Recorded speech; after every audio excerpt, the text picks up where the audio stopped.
Welcome to Impact Farming, where we introduce you to the people and ideas that will have a massive impact on your farming operation.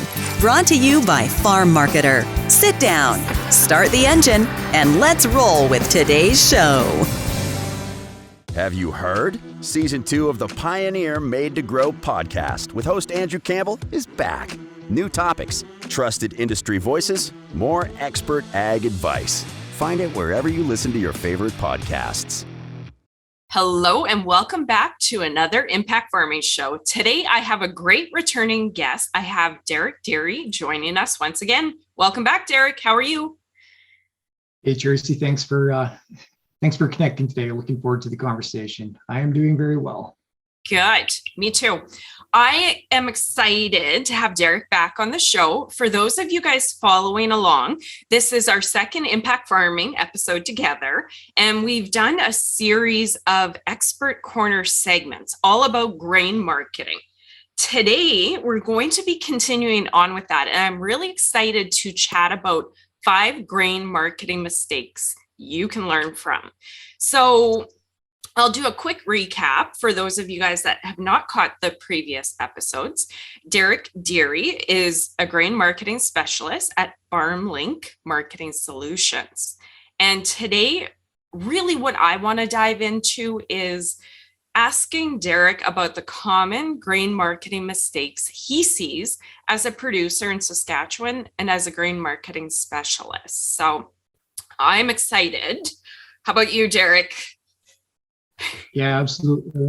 Looking forward to having a conversation from the lens of our farm desk, but also the lens of what I've learned working with farmers over the years as well. Good. We're going to do a little bit of a contrast to our last episode. In the last segment we did together, we were talking about the technical art of selling grain, which is grain marketing, and the goal of turning grain into profit. So I sometimes find those tips are amazing, but equally beneficial at times is looking at the flip side and looking at some of the mistakes that we make as producers that might be costing us money. So I know you have a great list of the 5 top grain marketing mistakes. So are you ready to dive in? Yeah, you bet, Tracy. Good. So, yeah, again, looking forward to talking about some mistakes and some maybe perhaps common failures that I've experienced as a farmer, that we have made as farmers over the past, so we can learn from them. So again, thank you for having me today, Tracy. And as a producer and a grain marketing specialist, we've got 5 common grain marketing mistakes that we've seen over the years that we'd like to cover. And like anything else, sometimes you get used to doing things a certain way, the way we do things, and we don't realize it can be detrimental in the long run, or not really serving our greatest potential.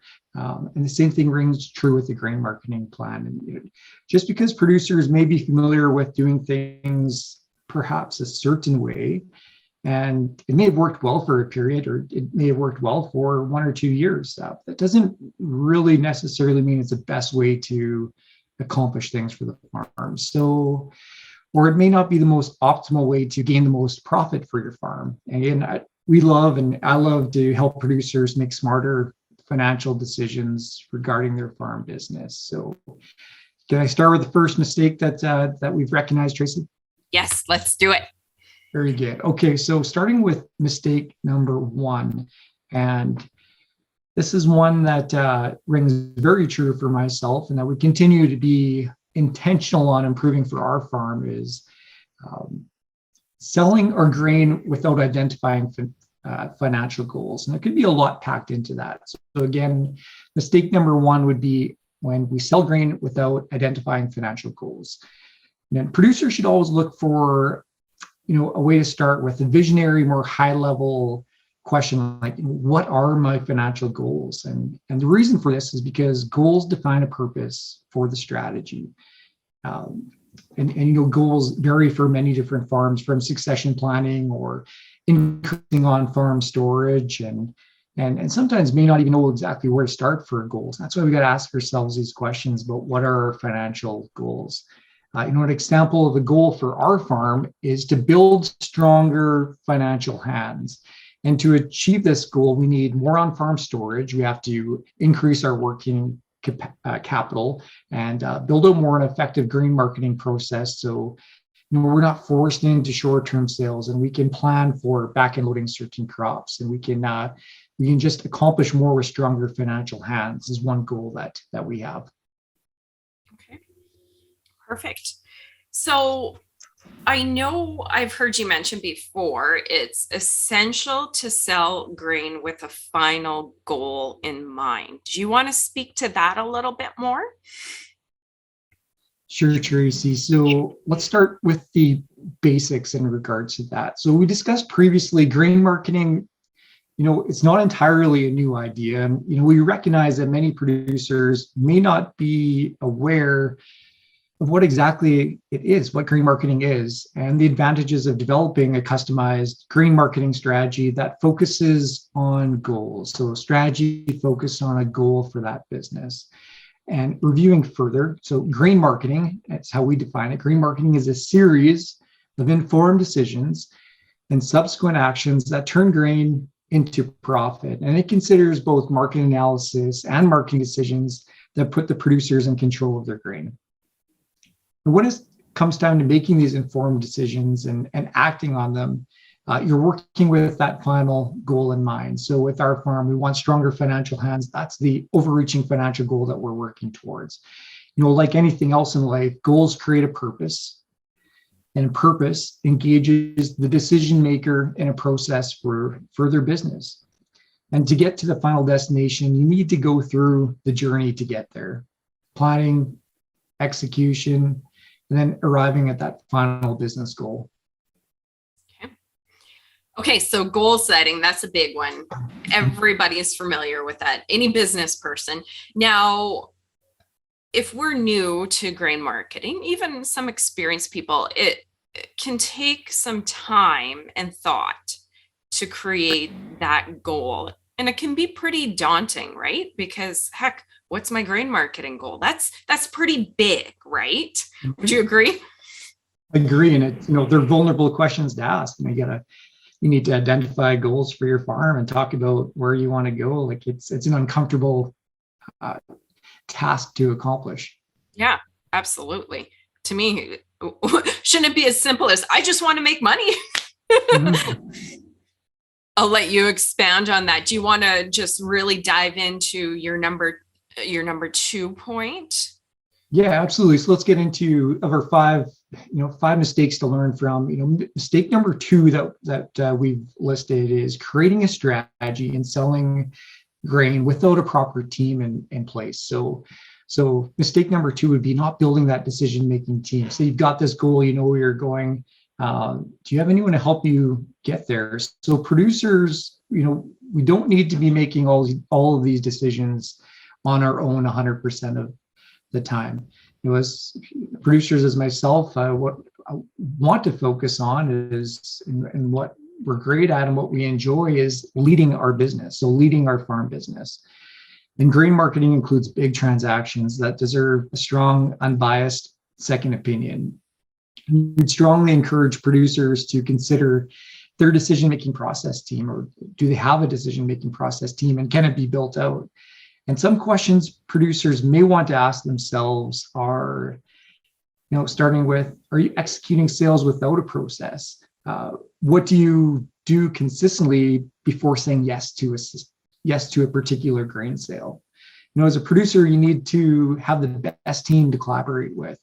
And you're the leader of your business. So building that team and leading it can really help you accomplish your goals. So consider some common teams and structures that we see. Good advisory team typically includes agronomist to help grow the crop, manage the crop, financial advisor, grain marketing advisor to help implement strategy.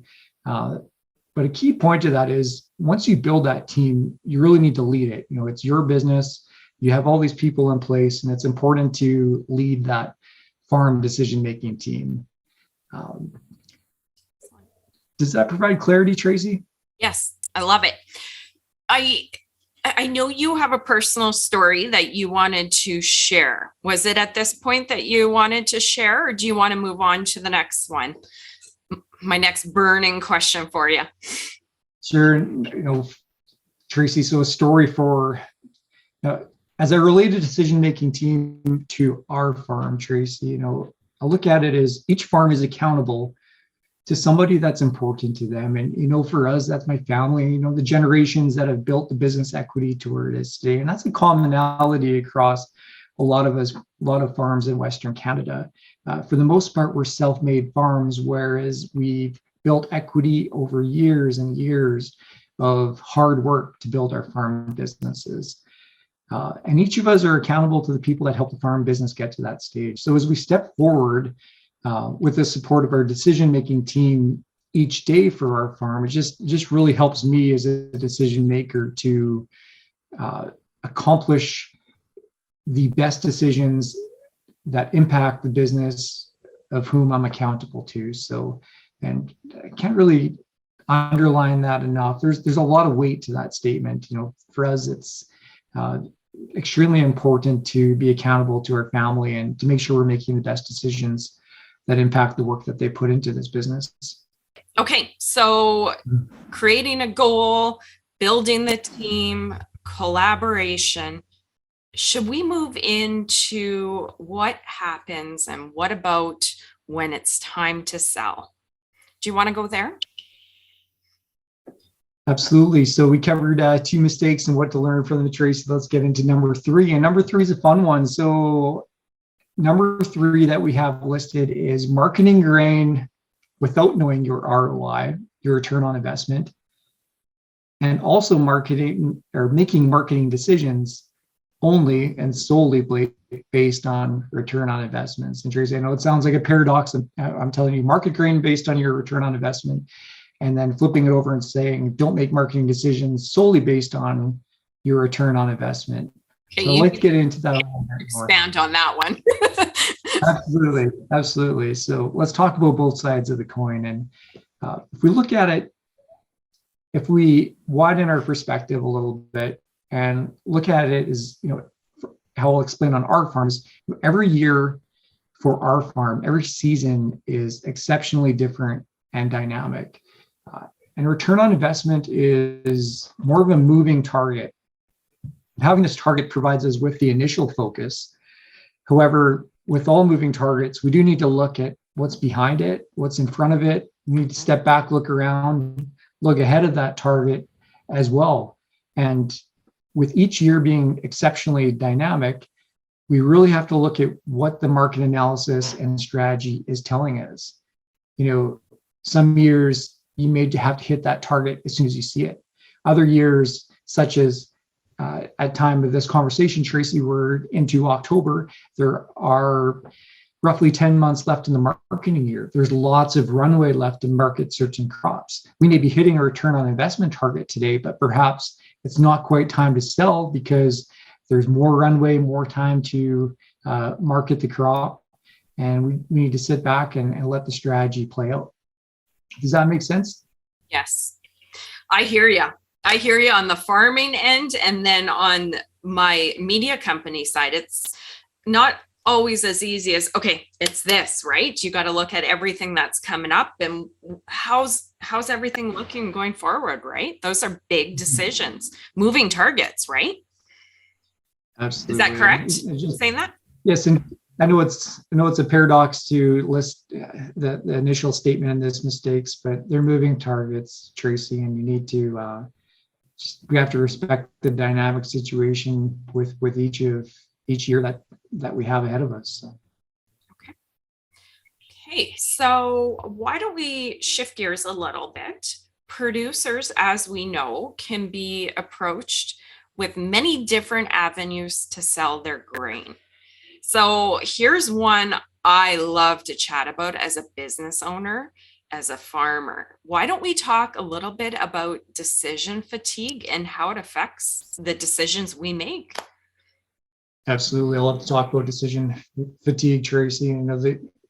How the grain marketing space is, or what it looks like. It's extremely noisy, and Um, we know that marketing decisions include, data, market information, and all that must be funneled down to a decision today to sell, or should I wait? Simply, should I sell my crop or should I wait? And the challenge with this is there's just so much information, and we don't know what's entirely accurate as producers, because there's so much noise in the marketplace. And often as producers, we can end up selling, because of this decision fatigue, based on emotion throughout certain times of the year. Yeah. Well, and I want to kind of loop back to what we spoke about in a previous episode. And on that note, if you guys haven't tuned into the other impact farming episode we did and some of the segments I've done with Derek, I would strongly encourage you to do that at this point. We've chatted a lot about different areas of grain marketing, so check those out. But where I wanted to go with that, we were chatting about decision fatigue a little bit in a previous episode, and you said you were a little bit different on times of days. And as business owners, we know sometimes we have our peak time of the day where we're bright and bushy-eyed and we're great, we're fresh during the day, we make great decisions. But we all know as the day wears on and we've made about a million zillion decisions, we're probably pretty tired, right? And I think that's going a little bit, because this is super important. If we're tired and making decisions at times that we are tired and not having those third parties to help us out, we're just making emotional decisions, right? Absolutely. And a little exercise that each of us can do. If you were to take out your phone and Google, how many decisions does the average human being make in a day?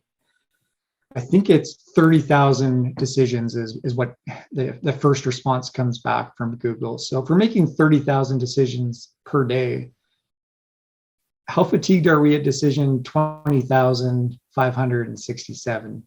And perhaps we should maybe make those important grain marketing decisions earlier in the day, as you say, decision perhaps 10 through 1,000 versus almost 30,000. Because the risk, as you say, Tracy, is you get fatigued, we start to give into our biases, and with so much noise around us, the confirmation biases and other biases that impact our decisions start to influence us negatively. Okay. And a little bit of a spin on that. We're talking about emotions. I know you have some really neat thoughts on this. We know as producers, human beings, we have our emotions or gut feelings that can contribute to us selling our grain and making those decisions. So do you want to dive a little bit more into why it is a mistake to rely on emotions? Absolutely. So let's get into mistake number 4, which is marketing based off of persuasion and emotions. So persuasion, it cannot occur if there is already a concrete plan in place. Let's say if you planned ahead, for example, and you have this ongoing plan in place so that the producer is comfortable, and you're not going to be influenced by a place of fear or hopeful potential reward, perhaps to the market continuing to go up and up and up. It could even be relationship based, and this happens to me a lot, especially after harvest. I'm fatigued, and I have a lot of contacts in the industry, and I want to be friends with many of these human beings, and it's hard to say no. You're afraid to burn a bridge with some of your contacts that may want you to contract a grain or get into a certain seed program, for example. This leads to decision fatigue altogether. When you have a plan in place, Tracy, what I find is you don't need to worry as much about persuasion, and the decision fatigue is somewhat minimal. Just like laying out your clothes the night before or packing your lunch before, you're going to have a better day ahead, and you're not going to be influenced by that chocolate bar at 10 o'clock in the morning. And you may go for that run that you're planning on going for that run at lunchtime. So planning ahead is extremely important to avoid persuasion and being impacted by emotion. Okay, I love it. every part of business, they always talk about having a plan, your big business plan, your grain marketing plan. And it's so true. If you don't have a big business plan or your grain marketing plan, there's nothing concrete and it's wishy-washy. Like you said, somebody comes at you, oh, good, I'll go after that option. And then a little bit of that squirrel effect, right? That we as entrepreneurs and business owners can fall prey to. So the fact that you have a plan in place, your grain marketing plan, it also takes a lot of steam that you don't have to think about. Oh, right, here's my plan. Put that aside. Let's stop worrying about it, right? Absolutely. Okay, so I would like to switch gears a little bit here. I know what you were chatting about before. There's a lot to unpack, and it seems that there are so many moving pieces. Do you want to expand on that? Dive into that? Absolutely. So I would like to get into a little bit more on the emotional, the emotional influence. And, emotions, Tracy, can be very, very important. It's good to be passionate about our farm and have strong emotions to the work that we do. But the risk is making marketing decisions based on fleeting emotions and reactions or gut feelings isn't the most innovative strategy for grain marketing. And we call this reactive selling. And that's selling grain based on this perceived opportunity, a gut feeling, or this emotion that is influencing the decision with reactive selling. And basically it's selling without a price or a process in mind. And not only can this be a risky mistake, but it can also cause even more stress and more anxiety to the producer, because subconsciously you're just pressuring yourself. If I don't sell today, then perhaps the price is going to go down even further, as an example. So it's just important to recognize reactive selling. Maybe you're selling based on something more like this, again, that gut feeling, and there may not be really any strategy involved in that.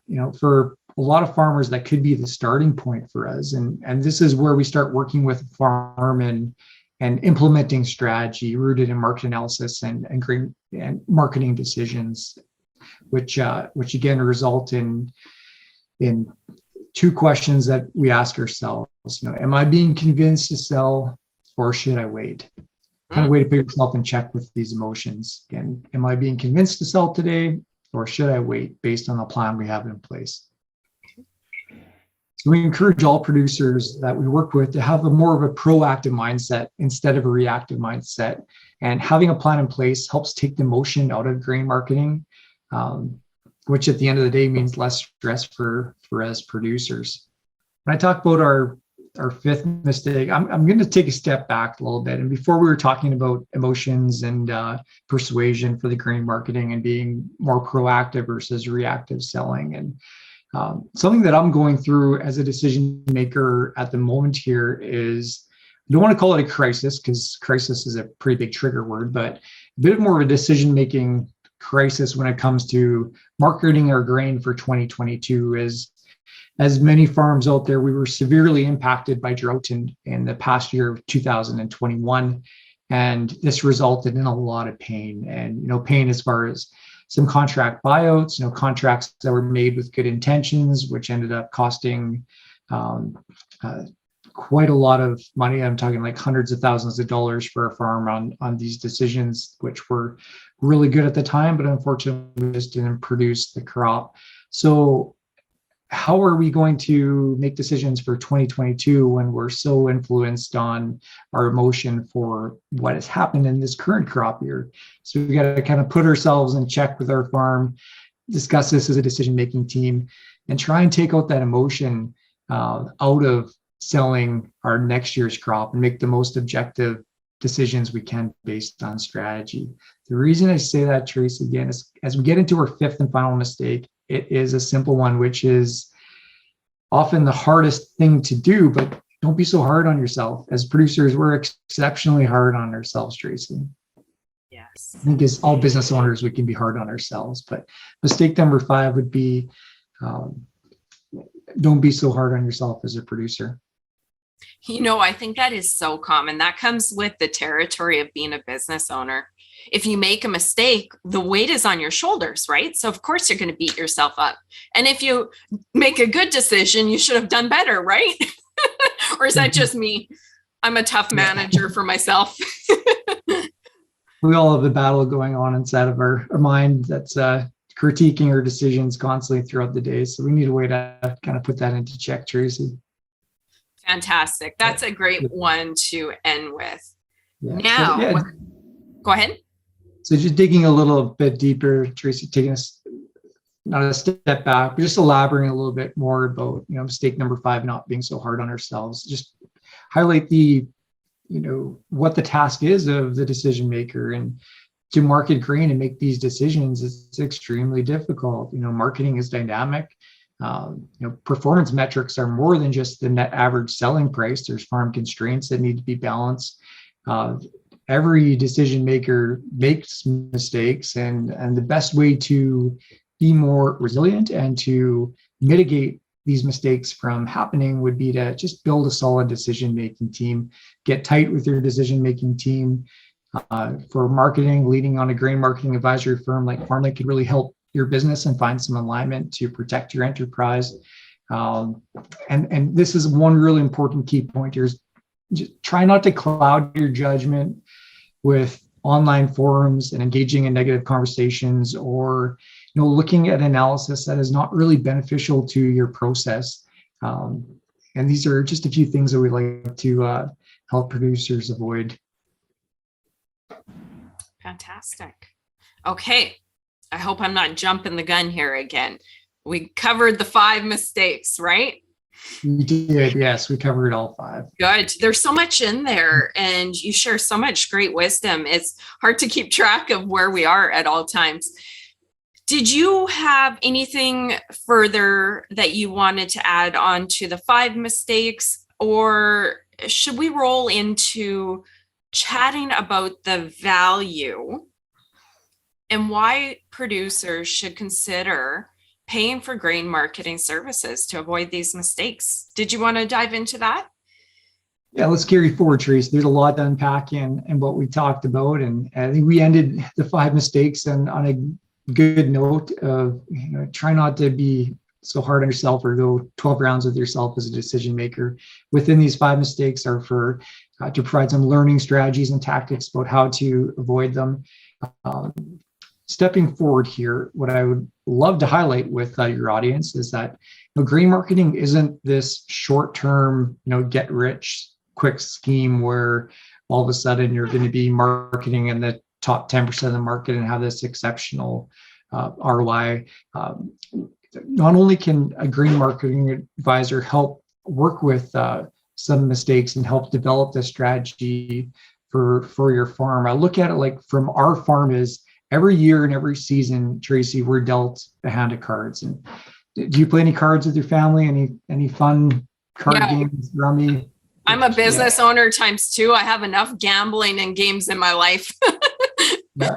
Well, we can take this example as something as soft as playing rummy with my family after supper, or in regards to some businesses where they're really high stake poker games. So if you look at the card hand that we are dealt every single year, it's exceptionally different.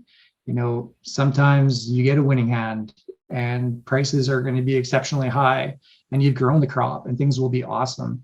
Other years we receive this hand where you have to play a little bit more disciplined, a little bit more close to you, where you need to hit these smaller return on investment targets throughout the year and make it into the next year so you can get this new hand dealt to you. So ultimately it's about long-term results and how to achieve long-term sustainability.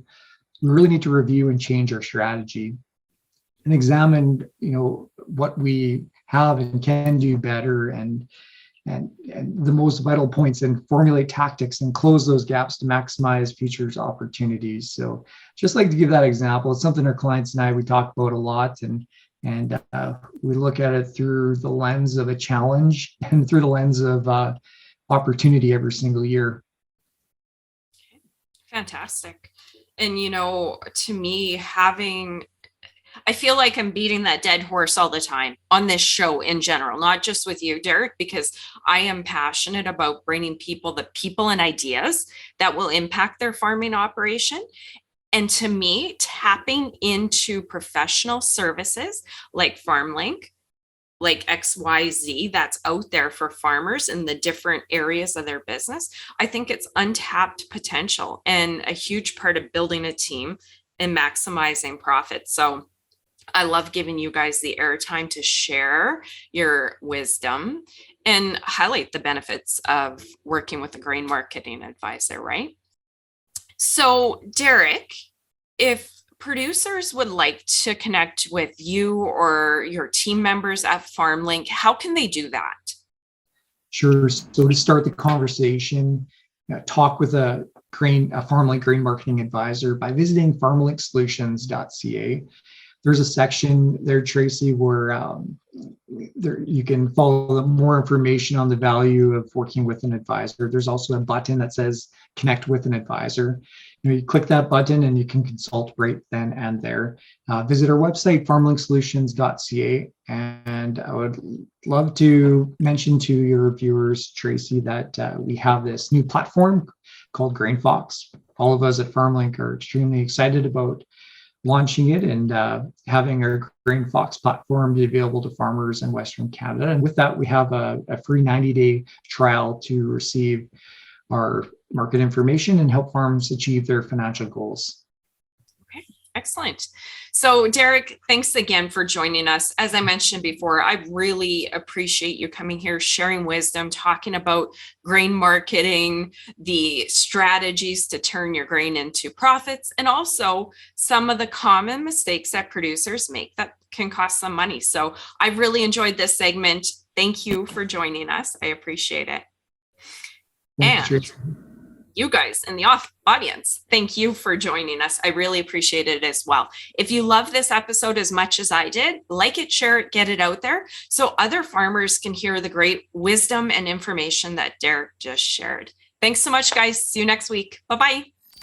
You've been listening to Impact Farming. For more great episodes and articles designed to help you manage and grow your farming operation, head on over to farmmarketer.com. Don't forget to sign up while you're there.